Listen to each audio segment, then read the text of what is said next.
The Testament of Hadrian. Concerning the Golden Philosopher's Stone. By Hadrian from Mynsicht. 1638.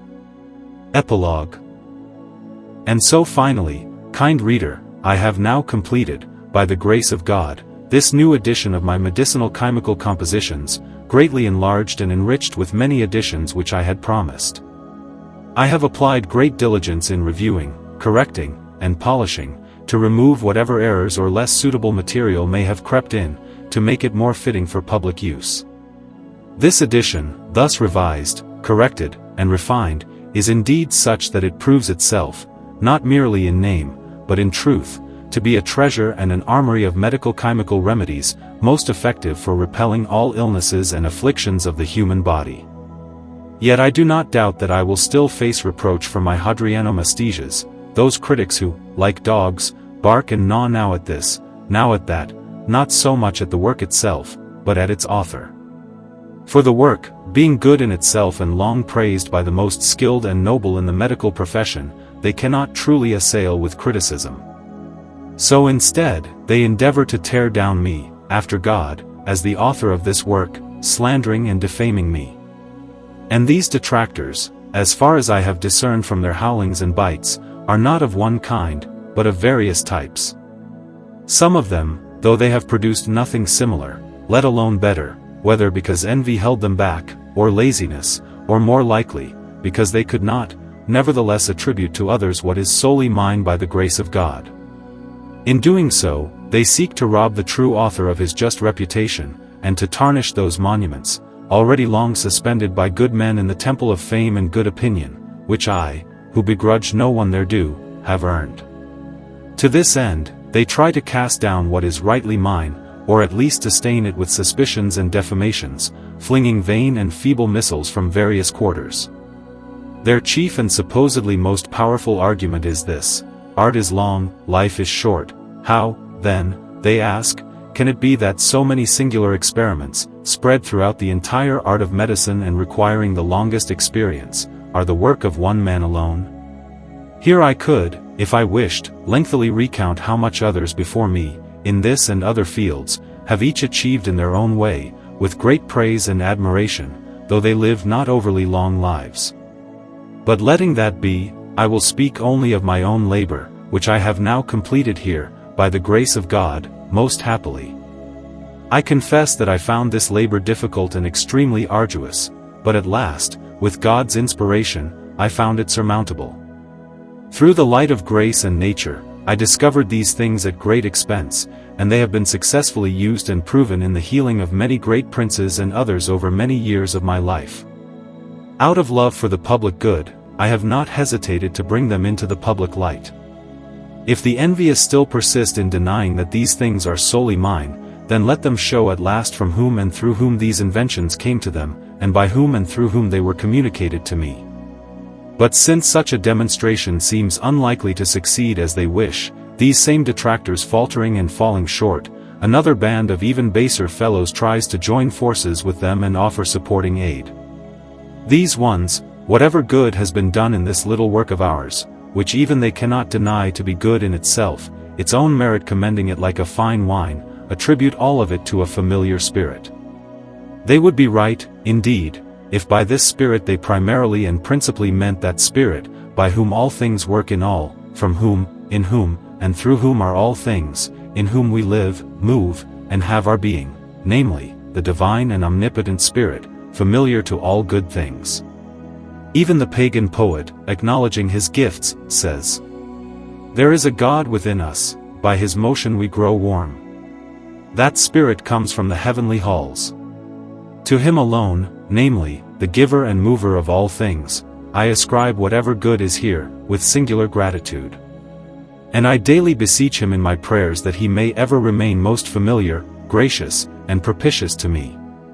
If then, in a secondary and subordinate sense, they would also note under the name of that familiar Spirit, that Spirit which, by the gift of the Almighty, has been granted and inborn in me, and thus served as the ministerial and instrumental cause for undertaking this labor and bringing forth its results, namely, the power and genius of the mind, informed, illuminated, and strengthened by art, practice, And experience, this indeed is the spirit I use daily, truly familiar to me, inseparable from any of my actions, words, or thoughts in life.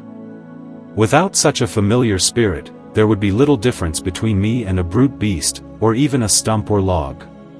But indeed, it is not without clear signs what kind of spirit those critics claim is familiar to me and the source of all my insights, namely, that which, enslaved at times to the ministrations of rash men and the wicked suggestions of those who impiously crave it in secret, allows itself to be shut up for a time in crystals, rings, or other prisons, to be bought and sold, summoned and dismissed, often at the peril of the soul, and not rarely of the body as well.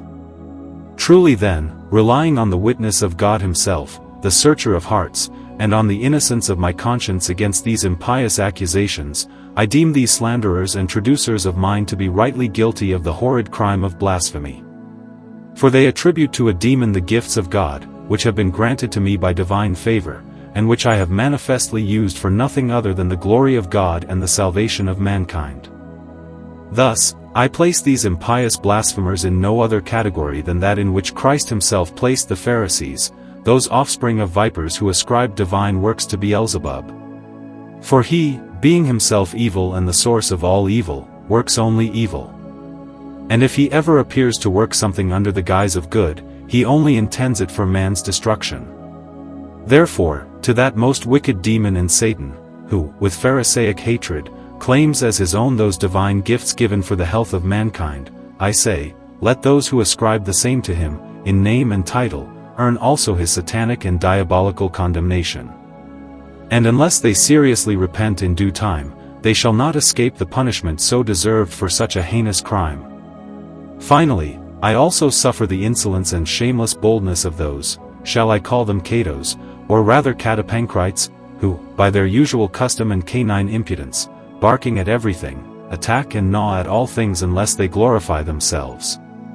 Whatever is not their own, they scorn with lofty disdain, even the liberal arts and sciences, however little they may have tasted of them, and that only with the tip of the lip. Not only do they greet them with mockery and sneers, but they pursue them with foul jesting, proclaiming them vanities, trifles, and filth. With this same reckless audacity, they no doubt now seize upon me and my work to malign these poor wretches, my fellow practitioners, half-witted and unskilled, more aptly called Cumanian asses than physicians.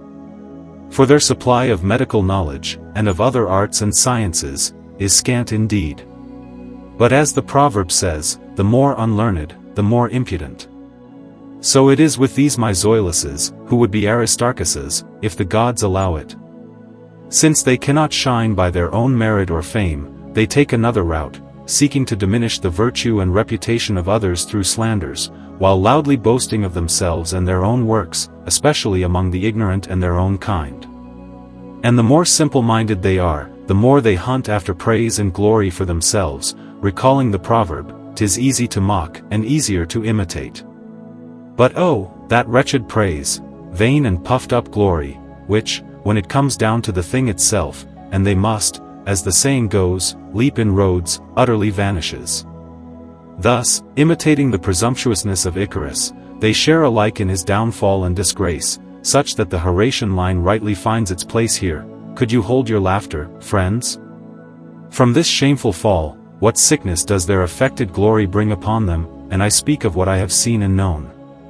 A disease truly incurable by any of their decoctions or recooked mixtures, much less by their seals, amulets, characters, superstitions, incantations, rites, ceremonies, mystical figures, Kabbalistic fables, magical cures, and the like, 1,000 other vanities, with which, though they delight themselves wonderfully, they also often deceive others under the name of secret medicine. But as for that Thrasonical family of censors, those men who admire only themselves and their own works, and, with a prideful arrogance, disparage all the works of others, whatever their quality, branding them with a black mark by their self-given authority and license, what more need I say? The mice betray themselves by their own gnawing, so do our censors by their rash and foolish judgment, which earns them no other reward than that which once befell King Midas when he judged between Pan and Phoebus. Hence that old saying, King Midas has the ears of an ass. Which Ovid explains more fully in Metamorphoses, Book 11, Fable 4. Nor would Delian Phoebus allow such foolish ears to keep the shape of man. He drew them long, and covered them with white and bristling hairs, made them insatiable and ever flicking. All else remained as human, but this one part was cursed, the ears of a slow-stepping ass he bore. And truly, this is no enviable reward for them. Let our modern Midases have it to themselves. Let them, thus marked out among others, take pleasure only in themselves, live by their own whims, abound in their own opinions, and persuade themselves that they alone know, understand, and can accomplish whatever astonishes other men. I, meanwhile, shall not cease to expend oil and effort in serving the medical commonwealth and promoting your benefit, kind reader, with whatever talent has been granted me.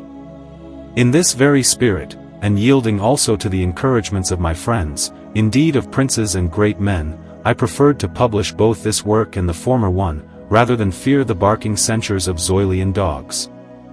At first, I had compiled these things solely for my own practice, as a sort of daily handbook, always to be at hand, whether at home or abroad, without any concern for publication. But the authority of the leading physicians from nearly all Germany, who urged me to bring these writings to light, ultimately prevailed upon me to change my mind and allow that which had been gathered only for private use to enter the public sphere. I was mindful, even in this respect, that I was not born for myself alone, but for others too, who are in need of my help.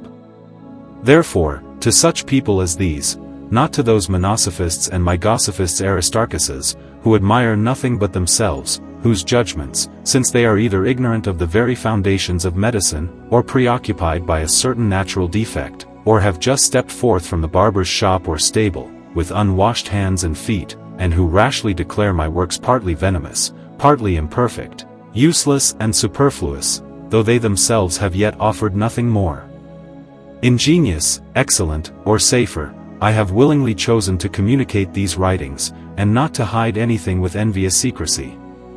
My aim is this, that whosoever finds these things agreeable may use them to the glory of God and the benefit of their neighbor, and that anyone who finds himself in danger of health or life may flee hither as to a sanctuary for aid. Indeed, from this work, as from a most well-furnished armamentarium, may he draw forth salutary weapons and healing arms against all diseases and afflictions. And just as it most abundantly provides for various and manifold uses, so does it most clearly approve itself to those who use it. All true and dogmatic physicians, and all sounder practitioners who do not scorn to make use of it, will confess this openly. Let those who will, make trial of it, the outcome itself shall serve as sufficient praise. And if these things cannot please or satisfy all, I think it enough if they do so for the good and the learned. And these, sincere reader, concerning our medical chemical treasure and armamentarium, which has been produced not without much labor and sweat, shall suffice in place of the epilogue. To this end, use and enjoy it, now enriched by several additional contributions to the treasure already published, until, if fate permits, other, perhaps much more secret, inventions of my own genius may one day emerge and, in their proper time, contribute to the eternal benefit of the entire medical republic. In the meantime, fare thee well, and may you grow and thrive with me. Appendix of the Medical Chemical Treasure and Armamentarium. Philosophically and poetically considered. The Hadrian Testament, in which he reveals his final will and testament concerning the golden stone of the philosophers, along with his ultimate disposition of his knowledge, to the sons of wisdom and learning. From one roots two salts, and likewise two spirits, one becomes mercury and one becomes sulfur. From four, two arise, from two again comes one, which is called the center of the world. Of the great Hermetus Trismegistus. To the trustees and disciples, for future generations with gratitude and remembrance.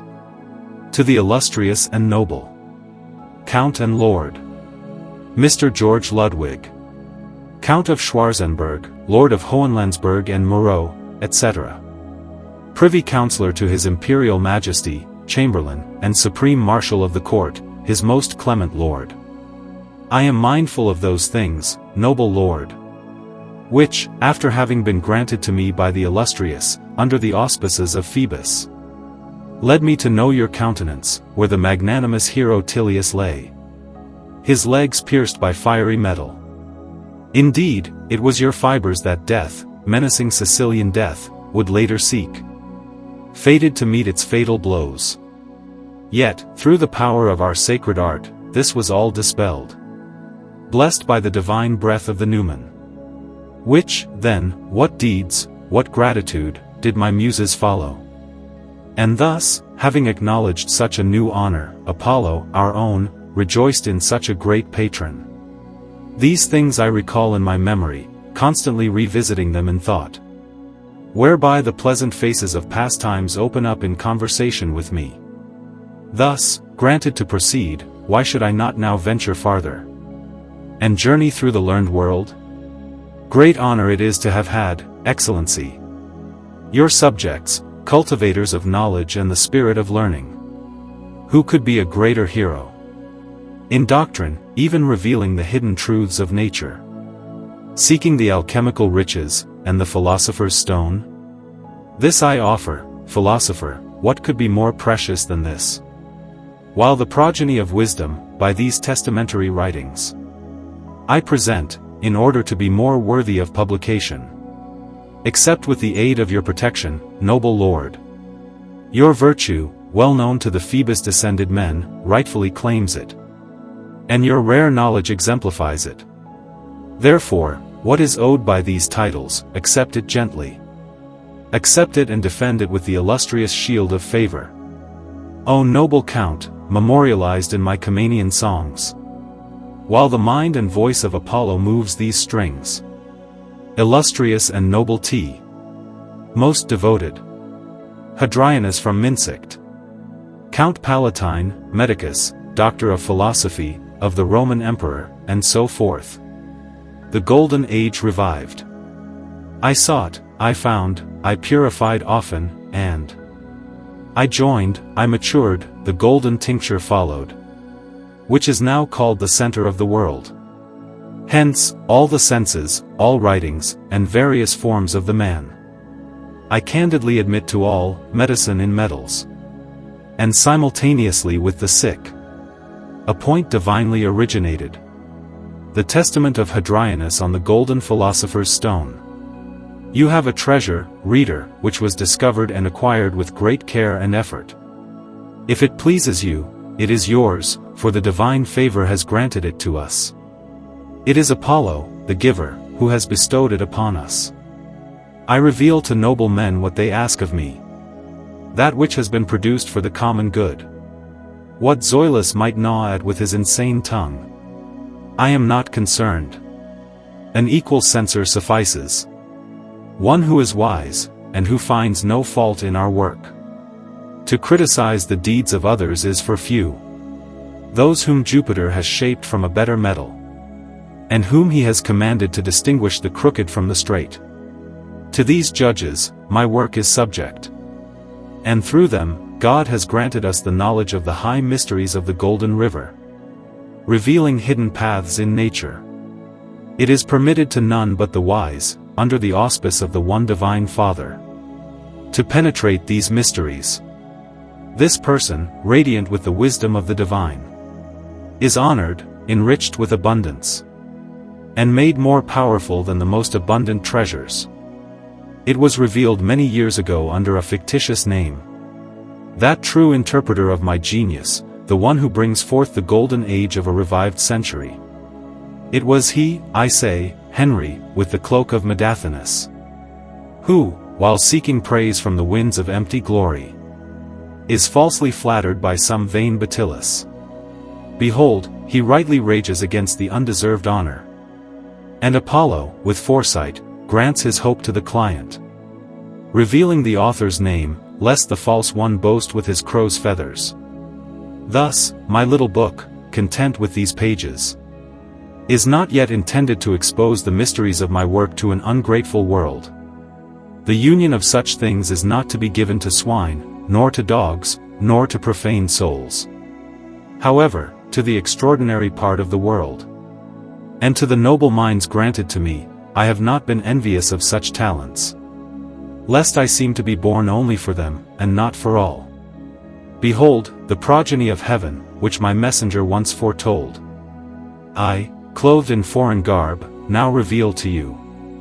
Having laid aside the scheme, as the divine seems to wish, I gladly present this to the public hand.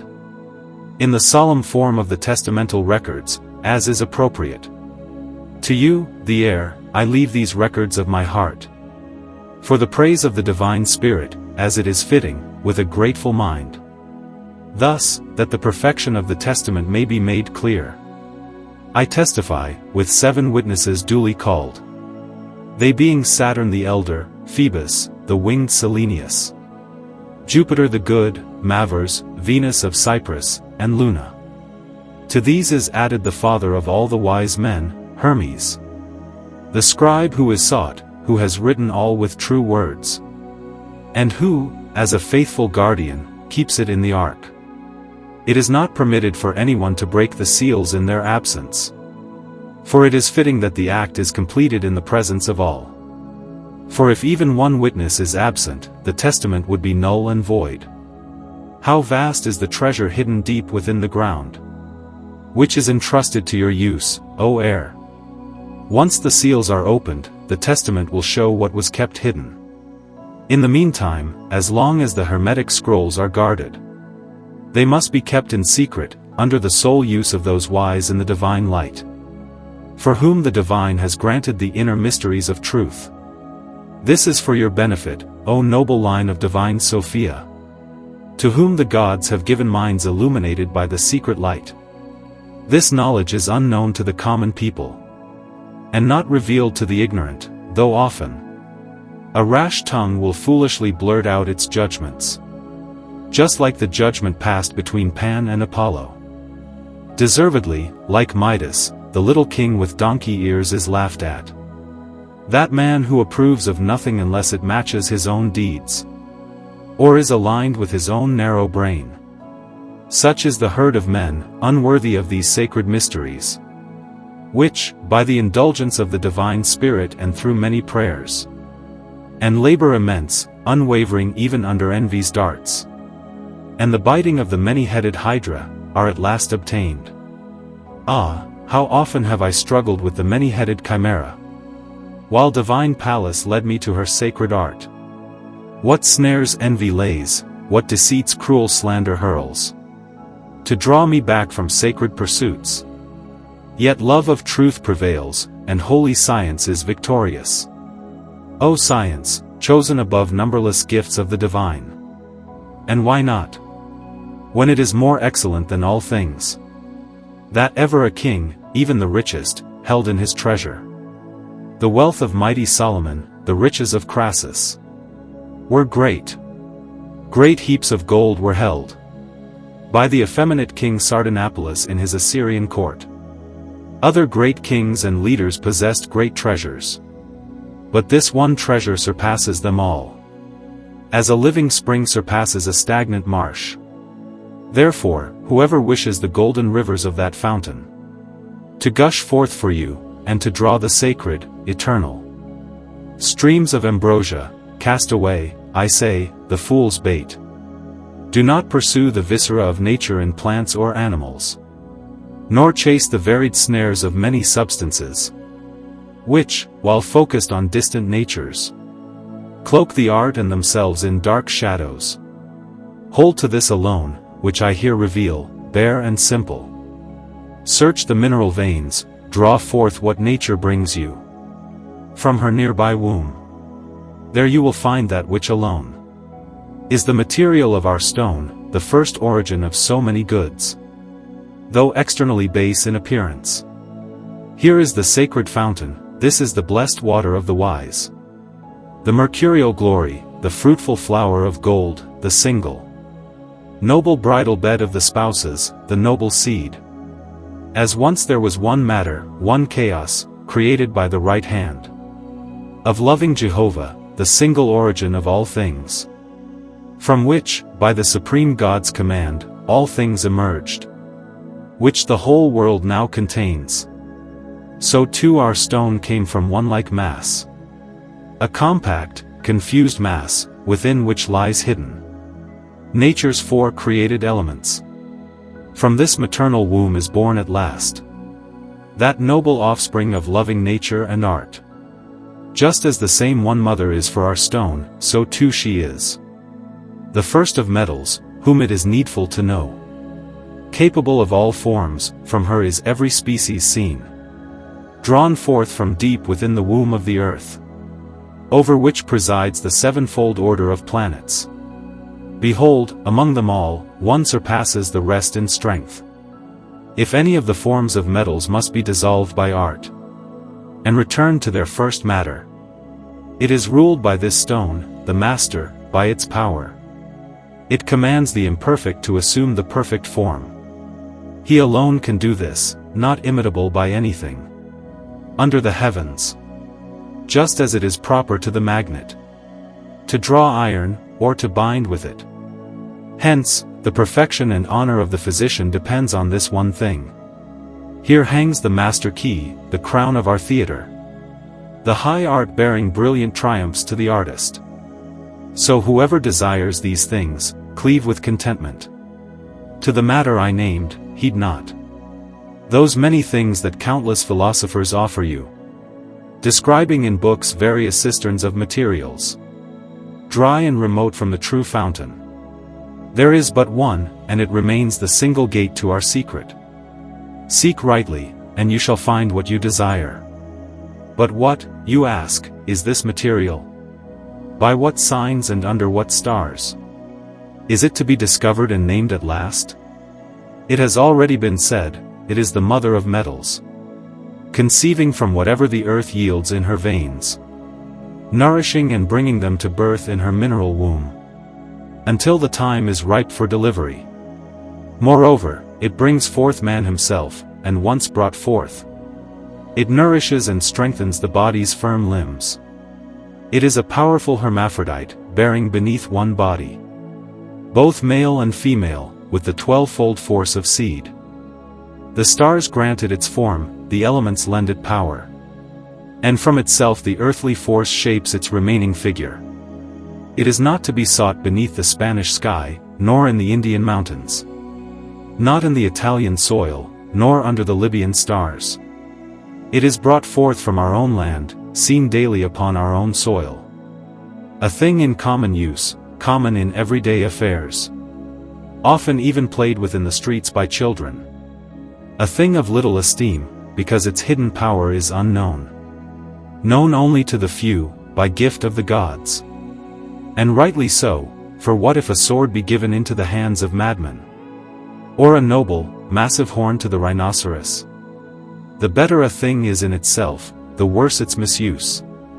If it fall to the use of the insane, the vulgar crowd, it would be more dangerous still, more than raising tumults in every land, confusing the low with the high, the sacred with the profane, in proportion as it is a single thing nobler than all others. But what then is this thing? I shall speak, it is a salty substance. It is a dry water, a water beloved by all spirits. It is a fiery oil, a non-combustible wine, which, even if Vulcan vomits it forth with raging mouth, endures the flames. It is the sealed thing that reflects all things, returning to itself and reproducing all things of hidden nature. A key of wondrous hidden nature. In its crude state it appears with a raw face, with impure limbs, when it first emerges from its origin. Yet in such a body it bears such powers. It heals a corrupted stomach, it cures injuries. It restores pure flesh by casting out decay. It drives away all offensive odors hateful to the nose. It is a universal medicine, whether one is rich with goods, or poor, struggling beneath a humble roof. Hence, it is heard to proclaim of itself in such titles as these: I am the stone, the rule of royal empire, the comfort of a poor man's life, held rightly alike by both the wealthy and the wretched. I am a child's plaything, a woman's craft, often more despised than cast-off seaweed. which clings to the feet as they tread through the muddy streets. Yet the king acknowledges me, and the sevenfold synod of the metals bows and reveres my scepter. Therefore, this unknown to the world, long sunken in darkness, uncultivated, barren, lying without honor, by the favor of God, shall be abundantly illumined, by the light of our testament, and its pleasant fruits made known. And that I might finally name its proper designation to you. Know this, that the ancients called her the daughter, in form, of the seer Calchas, and that she was born alongside the greedy kite in the east, at whose rising I too was born, in the art of chemistry, at the time when Mulciber, the fire-wielding god, caught Mars the adulterer with Venus his wife, and made them seen by all the gods. If you can remove the rosy and weighty blood of this our virgin, and also the human sap of the winged one, and its snowy essence, then the crown of kings is prepared for you. For around the golden yokes flows a clear and saffron stream. But to what end? I have now sufficiently revealed what that material of ours is, what name it rightly bears, and in what places it must be sought. Do you henceforth leave behind the vain sophistries that lead you through winding deceptions? Abandon every kind of herb, forsake the bodies of animals, while you are intent on seeking our stone. Neither flesh, nor blood, nor those excretions drawn from them, menses, semen from human genital vessels, dung, or urine, will give you what you seek. Nothing from hair, from eggs, from fecundity, or from the green herb shall yield the treasure. The fruit matches the seed, and thus he who sows dung shall find a field of dung. No less shall he sweat in vain who seeks it in gold or silver. It must be purer than these, more refined than vulgar gold or silver, so that by its own power it can penetrate the metals, transforming anything into silver or gold. Nothing vulgar enters our work, it is drawn by the sages from mercury alone, by which we tincture, and which perfects the imperfect. This is the punctum, the midpoint of nature, that which separates the impure from the pure. This is it, that which, though extracted from no metal by any art, whether they be perfect, unable to take on change, or imperfect, yet since they lack wholly the vital nourishment and generative seed of life, they cannot produce from themselves offspring like to themselves. What then? That all those impure things are also full of diseases, imperfect, and thus in need of remedies from elsewhere, since the power they lack is absent from their own nature. Yet in one thing alone resides the whole power. Whatever metals possess, whatever plants and minerals contain, nay, even that power by which the 7 celestial rulers reign, it prevails, and works marvelously upon the human body. Behold then, Phoebean child, the material of our ethereal stone. Henceforth, while you seek the same, let the tracks of the green lion be known to you. But once, under Jove's guidance, the material is placed before your hands, learn thereafter what must be done, that you may reach the long-desired goal of your quest. To discern the pure from the impure is the first wisdom. Only when the material has been well purified and freed from coarse parts, decently sublimated, will it become the medium for tincture, for only that which is sought from nature's innermost subtle parts has the power to penetrate bodies and exert its strength.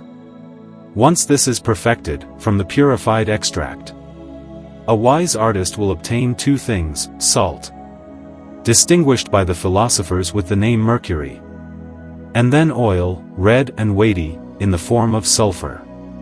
In the salt all secrets lie hidden. Whoever knows how to dissolve this will penetrate into the innermost mysteries of the hidden temple. This is that eagle which whitens, related to the red lion. Here is the bridegroom, with snowy and ruddy face, most beautiful, chosen among thousands, upon whose head is pure gold. But it is useful to know here, not the whole body of that eagle should be taken, but only the innermost part of her bodily juice. The crystals, I say, gleaming with snowy whiteness. So too, you must not take the entire body of the red lion. Rather, it is the interior moisture of the ruddy blood. The sulfur, purified from all impurity. This is to be brought forth through labor, and the great work of prayer and diligence, which, unless you rightly apply and unlock the inner parts, neither sulfur nor salt will ever avail you. From salt comes mercury, that virgin's milk, and the white snow of the philosophers' school, from this proceeds the only gatekeeper of wisdom and bearer of the whole art. About the red and the white, how they are to be drawn forth by labor, let this suffice. What follows is by what method thereafter they must be joined, that they may bring the sacred art to completion. Therefore, under divine auspices, whoever has progressed thus far as to fully obtain the sulfur purified with salt, let him next proceed to join them together, the philosopher, following the correct measure, such as nature herself, retaining just what is needed, shows as though with a pointing finger. Then, having sealed them with the hermetic seal, let him apply a tempered heat in the proper degree, such as the brooding hen imparts when she sits longingly over her eggs. As a hen, or as a fetus grows in the mother's womb, so too must this work proceed. All labor will be in vain, all care fruitless, unless with prudent hand you govern the fire. Thus, when the white and red spouses are joined in their bedchamber, pray with humble supplication to the divine power of the heavens, that in this work you may behold the husband mingled with the wife. And in brief time, you shall see, when the two are sent into one, the black Ethiopian and the head of a black raven appear. This, above all, you must diligently beware, that the door of the glassy chamber not be opened, until what is sealed within has fully taken on redness, and become fit to generate an offspring like unto itself. Thus, that the restful sleep of the beloved be not disturbed, and that she not be touched before her time, the king of the wise forbids. She, enclosed in her own narrow vessel, begins to sweat, and subtle vapors rise upward, and the more skillfully the fire is guided beneath, the greater and stronger is the army of spirits. You are a garden, sings the same royal wisdom. A garden enclosed, a sealed fountain, a pleasant flower of the garden, a living spring of flowing waters. From Lebanon, rise, O north wind, and come, O south. Blow upon my garden, that its spices may flow out. Lo, the sweet voice of my beloved who comes. Behold, he leaps upon the mountains, bounds upon the hills, like a young stag coming from his mother's breast. For the wondrous motion of the joined glass. Now they rise aloft, now they are seen plunged into the deep. Often they revolve, often they come together, and of themselves they die, and then again they recall their fugitive life, until, putrefied, they fully take on blackness. This is the first work of our stone, for the corruption of one is the generation of another, whence is born the raven's head, the king of the Ethiopians, and the black tail, as the sun and moon enter into eclipse. For as soon as the blackness has sufficiently increased, exceeding pitch and surpassing all blackness, the matter becomes truly pregnant, bodies dissolved, putrefaction begetting black earth. The beginning, rejoice in it, of the work. This blackness, truly, is that most beautiful maiden. Without wings she flies. He is that black white. For in this blackness lies hidden the purest whiteness. The raven is scarcely anything graver, yet no work is more noble in all nature's generative acts. Only take care that the flower of the woman's hair, and the feather from the marrow of the raven, be not consumed by too great a fire. Thus, when the blackness is complete, let the woman Be strengthened by one more degree, and let green succeed the black. Then comes that color, the green of the peacock's tail, which reflects all the colors that exist throughout the world. Next follows the whitening, albedo, to be drawn forth by the third strength of Vulcan, the fire, and to be guided step by step through all degrees, until it be lifted up to its proper axis by the fire. For not just any whitening will suffice, only the most perfect whitens. And with lunar rays makes the tinged thing equal to silver. A perfect egg of nature, born from fire, producing a metal of steadfast whiteness, untiring and sound. Then, when the whitening is complete, follows reddening, rubedo, the last of all colors of our stone, the final seal and the long-desired goal of the work. If the Vulcanian flame is rightly directed, it successfully completes the divine task. Therefore, wise philosopher, continue to govern the fire. Continue to increase it by degrees, working beneath with your sand. Continue until you see the citron turn yellow with its fruit. Then, with prudent reasoning, you must govern that very Vulcan, the fire, so that the red, most beautiful in countenance, spotless, will present herself as a queen to be seen, like the dawn, shining with the heavens. Yet do not permit her to leave her bedchamber, but observe her only through the clear glass windows, until she wears the full redness of the red woman. Meanwhile, beware lest by too great a fire the stone be vitrified and thus lose its virtue, dashing your hope. Let it be boiled in the proper degrees by fire. For if the work is rushed by excessive heat, the whole operation will be destroyed. Then at last, with God as guide, shall come forth into the air the completed stone, that king of all healing kind. A panacea strong with invincible powers, the one medicine than which none is more health-giving in the whole world, penetrating with spiritual force all parts of the body, even when taken in the weight of but a single grain. This, like smoke drives off bees, expels from the body corrupt humors, banishes every type of disease and evil, and with the root of sickness utterly torn out, restores what is better. Indeed, like the eagle, it renews and preserves the blooming flower of youth it makes to thrive, and does not permit it to perish by malign chance, unless the span appointed by the supreme deity for man has been fulfilled in full age. For death is common, and avoidable by none. In the end, whoever is born of mortal seed, this the youthful Adam used, this the fathers of old employed as medicine, and led a healthy life for long ages. By this the age of ancient wise men flourished, by this very thing they earned the name of immortality with its rich treasury. No disease, however incurable it may seem, be it dire dropsy, scabby leprosy, or goiter, be it the gout of the feet, or the hand-twisting chirurgia, and all those torments of mankind deemed beyond all hope, by other remedies, those living deaths, those corpses that breathe, none of these stand unconquerable before our stone. All are overcome by this one, invincible thing. He, the stone, also restores to health even those whom the remedies of others, through long periods, scarcely cure, but this one strengthens the sick in a few hours.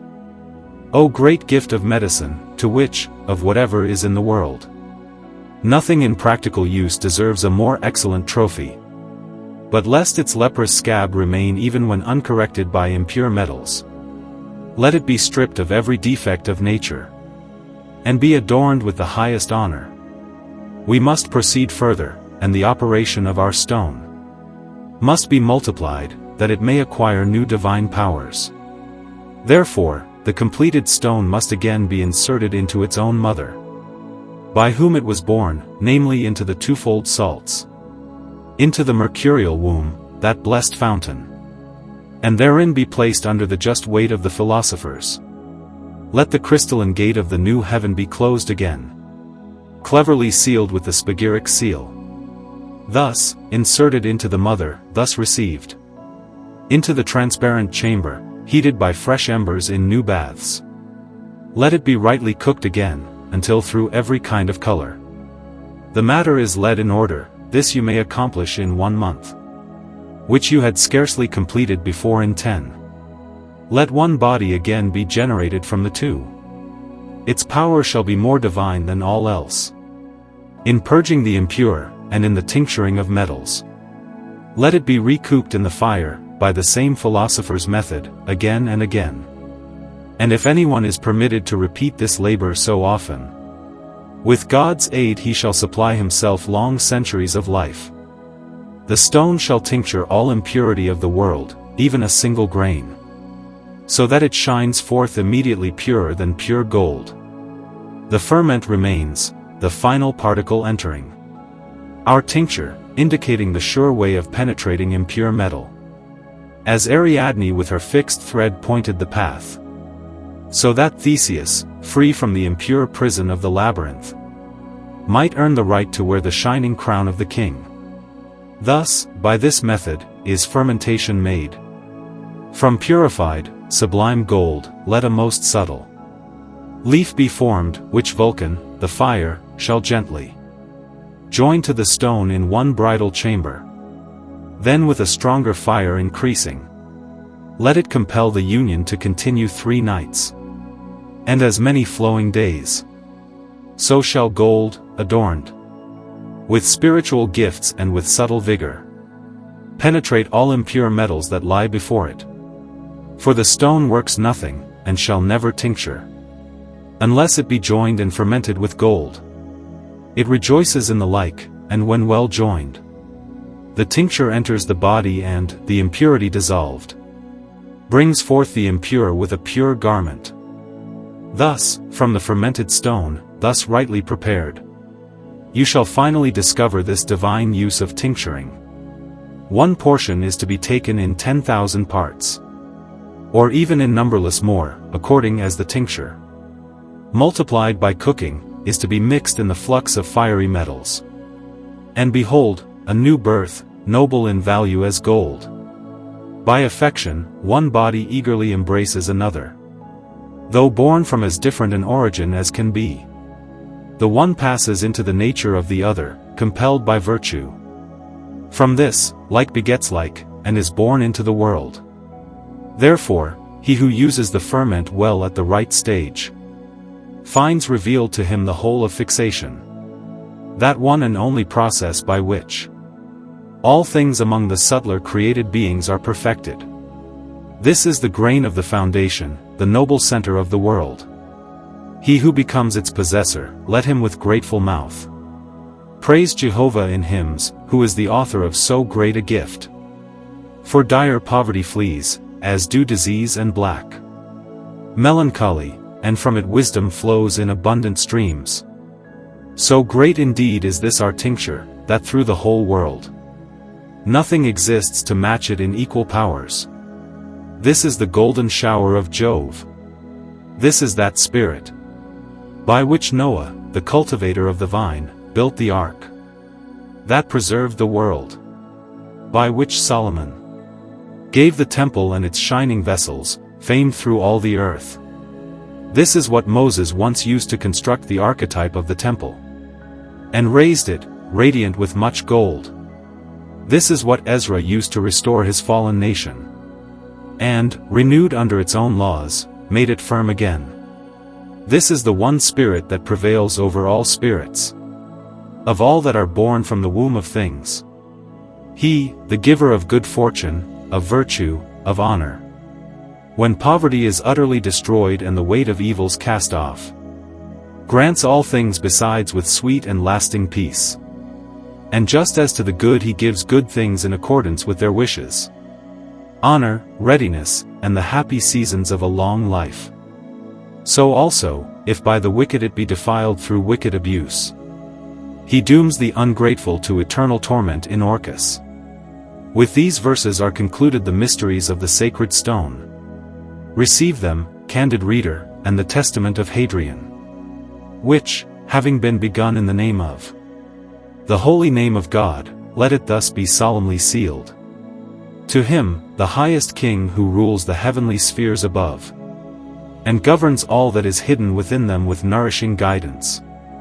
To him, the giver of this noble art, and to Jove Almighty, whom every good race of men worships, be praise, and glory through all the ages of ages. The end.